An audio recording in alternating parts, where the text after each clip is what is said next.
Love birds வளர்க்குறவங்க இந்த மாதிரி வளர்த்து பாருங்கள். உங்களுக்கு நஷ்டமே இல்லாமல் நல்ல ஒரு ஹாச்சிங் ரிசல்ட்டும் நல்ல சிக்கு ரிசல்ட்டும் நல்லா சூப்பராக கிடைக்கும். நீங்கள் முதல்ல எல்லாருமே என்ன பண்ணுவீங்க அப்படின்னா, ஃபஸ்ட்டு கடையில் போய் இல்லை யார்ட்டையோ ஃபார்மர்கிட்டே ஃபஸ்ட்டு ஒரு லவ் பேர்ட்ஸை வாங்கிட்டு வந்துடுவோம். எல்லாருமே பண்ணுற தப்பு தான். வாங்கிட்டு வந்ததுக்கப்புறம் அதுக்கு என்னென்ன தேவையோ அந்த மாதிரி ஒன்று ஒன்றா ரெடி பண்ணிகிட்டு இருப்போம். ஸோ இதெல்லாம் நீங்கள் இண்டிவிஜுவலாக ஒரு பேர் வளர்க்குறதுக்கு அதெல்லாம் ஓகே. ஒரு ஃபார்மாக நீங்கள் கிரியேட் பண்ணுறீங்க, காலனி ப்ரீடிங் பண்ணுறீங்க அப்படின்னா முதல்ல நம்ம பண்ண போகிறது ஃபுல்லாக கேஜ் செட்டப். என்ன செட்டப் பண்ண போகிறீங்க, எத்தனை பேர் விட போகிறீங்க அப்படிங்கிறது ரொம்ப முக்கியமான ஒன்று. எத்தனை பேர்ஸ் நீங்கள் விட்றீங்களோ அதுக்கேற்ற மாதிரி உங்களுடைய கூண்டு அமைப்பு இருக்கணும். கூண்டு அமைப்பை பொறுத்த வரைக்கும் ரொம்ப ஏடாகூடமாக நம்ம இஷ்டத்துக்குலாம் பண்ணக்கூடாது.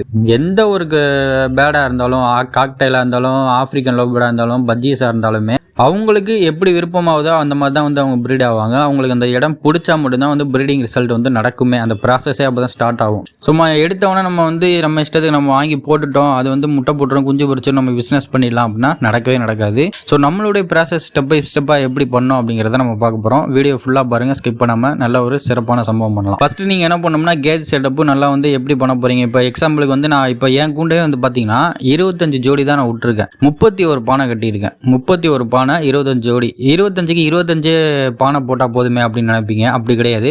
எக்ஸ்ட்ரா ஒரு 5 பானை 6 பானை இருந்துச்சுன்னா தான் உங்களுக்கு ஃபைட்டிங் இல்லாமல் இருக்கும். காலனி ப்ரீடிங்கை பொறுத்த வரைக்கும் ஃபைட்டிங் பயங்கரமாக இருக்கும். அதனால் ஃபைட்லேருந்து நீங்கள் அவாய்ட் பண்ணோம் அப்படின்னா இது ஃபஸ்ட்டு நீங்கள் செய்யணும். ஓகேவா? இந்த ப்ராசஸ் நீங்கள் பண்ணி முடிச்சதுக்கப்புறம் எல்லாருமே பண்ணுறது பானையை கட்டிடுவோம், குச்சை வச்சிருவோம். அந்த மாதிரி பண்ணக்கூடாது. பானையெல்லாம் நீங்கள் கட்டலாம், தப்பு கிடையாது. ஆனால் குச்சி ஸ்டிக்கு வைக்கிறீங்க பார்த்தீங்களா, அது எப்போ வைக்கணும் அப்படின்னா அந்த பானைக்கு அவங்க எல்லாம் செட் ஆனதுக்கப்புறம் ஓரளவுக்கு நல்லா ரிசல்ட் வருதா அப்படின்னு செக் பண்ணி பார்க்கணும்.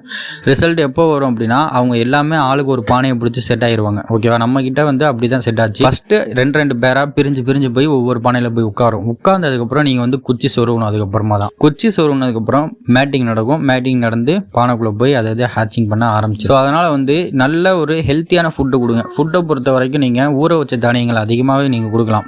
அது மழைக்காலம், வெயில் காலம்லாம் எல்லா காலகட்டத்திலுமே நம்ம கொடுக்கலாம். அது கொடுக்குறது ரொம்ப அதிகமாக கொடுக்காம ஒரு கைப்பிடி அளவு போதும். 25 ஜோடிக்கு ஒரு கைப்பிடி அளவே போதும். அந்த மாதிரி பண்ணிங்க. அப்போ நீங்கள் 1-2 பேர் வளர்க்குறீங்க அப்படின்னா சும்மா லைட்டாக ஒரு 2 ஸ்பூன் 3 ஸ்பூன் கணக்கு பண்ணி அந்த மாதிரி கொடுத்தா போதும். அடுத்து தெனை மிக்சடு சீடு இந்த மாதிரி எதுவும் கொடுக்கலாம். புதினா, கொத்தமல்லி, கீரை வகைகள் இந்த மாதிரி நல்லா கொடுங்க. விட்டமின் நீங்கள் கம்பல்சரி கொடுத்தே ஆகணும். கால்சியம், விட்டமின்லாம். ஸோ கால்சியம்க்கு கட்டில் போன் ஃபிஷ் எப்போவுமே நம்ம மாட்டியிருப்போம். அதே மாதிரி சுண்ணாம்பு கட்டி வச்சுருப்போம். இது மட்டும் பத்தாது, கூடவே நம்ம சப்ளிமெண்ட் கொடுக்கணும். சப்ளிமெண்ட் சும்மா ஊறுகாய் மாதிரி தொட்டுக்கிற மாதிரி தான் கொடுக்கணும். இஷ்டத்துக்கு அது கொடுக்கக்கூடாது. வீக்லி ஒன்ஸ் கொடுத்தா போதும். அஸ்டா வெயிட்டு, விமரால் இது ரெண்டையும் மிக்ஸ் பண்ணி வைக்கலாம். இல்லை அப்படின்னா ஜிங்கோ வெயிட்டுன்னு ஒரு டானிக் பெட் ஷாப்லேயே கிடைக்கும். நார்மல் நம்ம மெடிக்கல் ஷாப்லேயே கிடைக்கும். ஸோ நம்ம மனிதர்களுக்கு வாங்குறோம்ல, அந்த மாதிரி நார்மல் மெடிக்கல் ஷாப்லேயே ஜிங்கோ வீட்டு கிடைக்கும். அது ஒரு விட்டமின் டானிக். அதை கூட நீங்கள் வாரத்தில் ஒரு தண்ணியில் மிக்ஸ் பண்ணி நீங்கள் வைக்கலாம். சரிங்களா? ஸோ இந்த மாதிரி பண்ணிங்கனாலே நல்ல ஒரு ரிசல்ட் கிடைக்கும். ஒன்ஸ் நீங்கள் பேடை உள்ளே விட்டிங்கன்னா சும்மா போய் எட்டி பார்க்குறது, முட்டை வச்சிருச்சா, குஞ்சு பொறிச்சிருச்சா அந்த மாதிரிலாம் பார்க்கக்கூடாது. 10 நாள் நீங்கள் கூண்டுக்குள்ளே எட்டியே பார்க்கக்கூடாது. தீனி தனியாக வைக்கிறீங்க, வந்துக்கிட்டே இருக்கீங்க. எவ்வளோதான் உங்கள் வேலை. வேறு எதுவுமே பண்ணக்கூடாது. தீனியை வச்சோமா, சாப்பிடுதா, அவ்வளோதான். அதோடு வந்துடணும். போய் சும்மா எட்டி பார்க்கக்கூடாது. நீங்கள் பார்த்தாலே தெரியும். 25 பறவைகள் ஜோடி உள்ளே இருக்குது அப்படின்னா 50 பேடாச்சு. இந்த 50மே ஒரு 5-6 தான் வெளியே நிற்கும். மற்ற எல்லாமே பானையை பிடிச்சி பானைக்குள்ளே உட்காந்துருக்கும். அப்போ உங்களுக்கு தெரிஞ்சிடும், சரி எல்லாமே பானைக்குள்ளே இருக்குது, நம்மளுக்கு முட்டை வைக்க ஸ்டார்ட் பண்ணிடுச்சு, குஞ்சு பொறிக்க ஸ்டார்ட் பண்ணிடுச்சு அப்படின்னு உங்களுக்கு தெரியும்.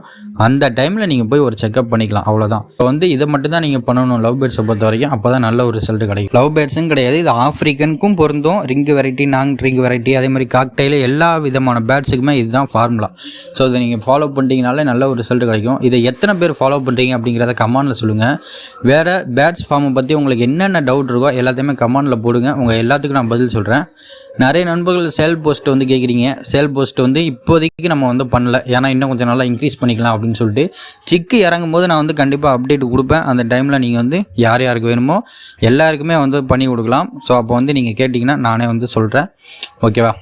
அது வரைக்கும் கொஞ்சம் தாமதமாக நண்பர்கள் இருக்குமாறு கேட்டுக்கொள்கிறது. நல்ல ஒரு ரிசல்ட் வந்ததுக்கப்புறம் நானே இன்ஃபார்ம் பண்ணுறேன். தேங்க்யூ ஃபார் வாட்சிங். சப்ஸ்கிரைப் பண்ணி ஹாப்பியாக இருங்க. தேங்க்யூ.